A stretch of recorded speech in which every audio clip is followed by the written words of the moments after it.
bahkan saya tuh sampai nggak mau ibadah lagi gitu. Nggak mau beribadah lagi. Saya sampai nggak beribadah lagi, sampai bertahun-tahun saya nggak pernah ketemu sama Allah, nggak pernah sholat, nggak pernah berdoa karena saya merasa sama aja, capek gitu hidup. Ustaz, sebelumnya ini saya memang juga kurang lebih memiliki pengalaman seperti Ustadz juga. Memang saya dari kecil udah ditinggalin sama bapak juga waktu saya masih usia di kurang lebih 7 tahun. Dan selang nggak lama itu ibu pergi tapi menikah lagi. Ibu pergi tapi menikah lagi. Ya menikah lagi. Terus saya memang tinggal bersama keluarga setelah itu. Dan dari kecil memang sudah terbiasa untuk harus mandiri, harus kuat.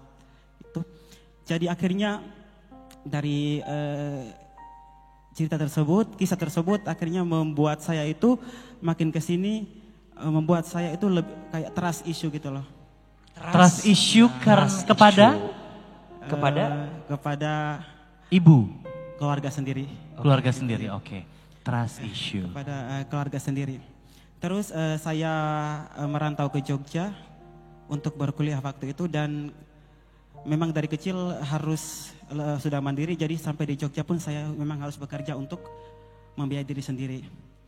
Dan sampai sekarang saya juga udah 4 tahun lebih nggak pulang ke kampung. Orang-orang itu toksik gitu loh, belum pengen pulang ke sana gitu. Jadi setelah sampai di Jogja dan nggak pengen pulang udah lama banget. Tapi nggak ada keinginan untuk pulang ke sana dan bahkan sering di telepon atau itu suruh pulang, tapi saya bahkan nggak mau ke sana gitu.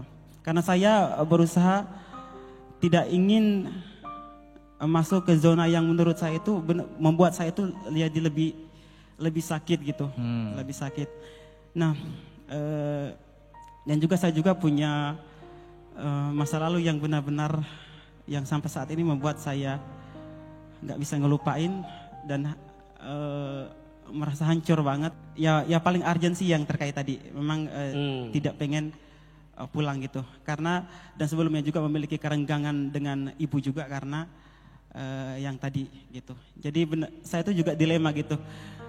Susah untuk bisa menghilangkan sakit hati, dendam gitu, sakit hati gitu. Saya tuh sampai mikir Tuhan tuh tega banget gitu loh sama saya gitu. Dan bahkan saya tuh sampai nggak mau ibadah lagi gitu. Nggak mau beribadah lagi. Saya sampai nggak beribadah lagi, sampai bertahun-tahun saya nggak pernah ketemu sama Allah, nggak pernah sholat, nggak pernah berdoa karena saya merasa sama aja, capek gitu hidup gitu. Capek banget gitu hidup. Dan bahkan semakin saya meninggalkan Tuhan, justru saya tuh merasa semakin kayak gelap gitu, makin merasa nggak ada jalan lagi, buntu gitu, makin buntu, benar-benar mau kemana, mau lakuin itu rasanya itu hambar banget. Bahkan saya berusaha untuk sholat, untuk kembali lagi, dan saya merasa nikmat ibadah itu udah nggak ada lagi gitu. Gimana sih Ustadz untuk bisa menjawab semua keresahan tadi gitu? Yang bahkan ibadah pun saya udah nggak bisa ngerasain lagi gitu. Mas Ijul, coba perbaiki satu saja, sholat. Sholatnya diperbaiki mulai dengan menjaga waktunya. Yang wajib dijaga, yang sunnah ditambah.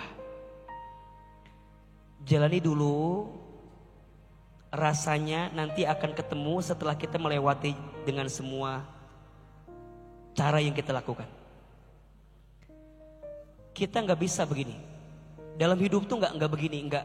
Saya ngelakuin ini pahalanya apa gitu, nggak gitu. Dalam hidup ini ada yang namanya riyadhah. Apa namanya? Riyadhah tuh latihan. Latihan mendekat kepada Allah. Nah, satu perangkat yang Allah hadirkan namanya apa? Salat. Baginda Muhammad SAW pernah sedih dalam hidupnya. Pernah tidak? Pernah. Apa yang bikin baginda Nabi sedih? 2. 1, kehilangan istrinya Khadijah. Dua, kehilangan pamannya Abu Thalib. Tahun itu disebut dengan Amul Huzni, tahun kesedihan. Maka bagaimana cara Allah menguatkan hati Nabi? Allah memberikan kepada Nabi satu peristiwa namanya Isra Mi'raj. Betul? Nabi diajak keliling. Isra dari Haram ke Aqsa. Mi'raj, Nabi diangkat dari Aqsa ke Sidratul Muntaha. Ketika diangkat, Nabi menembus beberapa langit. 1, 2, 3, 4, 5, 6 sampai 7. Di setiap langitnya Nabi bertemu dengan para nabi, yang para nabi itu menceritakan tentang rasa sulit, rasa sedih yang pernah dialami oleh para nabi sebelumnya. Poinnya, Nabi itu dikuatkan sama nabi-nabi yang lain. Muhammad, jangan khawatir. Kalau urusan diuji, aku pun pernah diuji, kira-kira begitu. So poinnya, pulang dari sana Nabi dapat oleh-oleh. Perintah apa? Sholat. Mas Ijul, cara menyembuhkannya healing. Healingnya apa? Muter. Muternya gimana? Temui orang-orang yang orang-orang itu kaya dengan hikmah, yang diuji dengan masalah. Jangan menyendiri dengan semua kesendirian, jangan. Pergi kemana? Masjid. Allahumma ftahli abwaba rahmati. Ya Allah, bukakan untukku pintu-pintu rahmatmu. Ke masjid. Coba jaga sholat subuh 40 hari, jangan tertinggal. Awal waktu, tepat waktu. Lihat perbaikan ke depan. Kalau mau naik level, jaga tahajud 40 hari, jangan tertinggal. Tunggu keajaibannya. Allah akan kasih kabar terbaik untuk Mas Ijul. As-sholatu imaduddin, faman aqamaha faqad aqamaddin, wa man tarakaha faqad hadamaddin.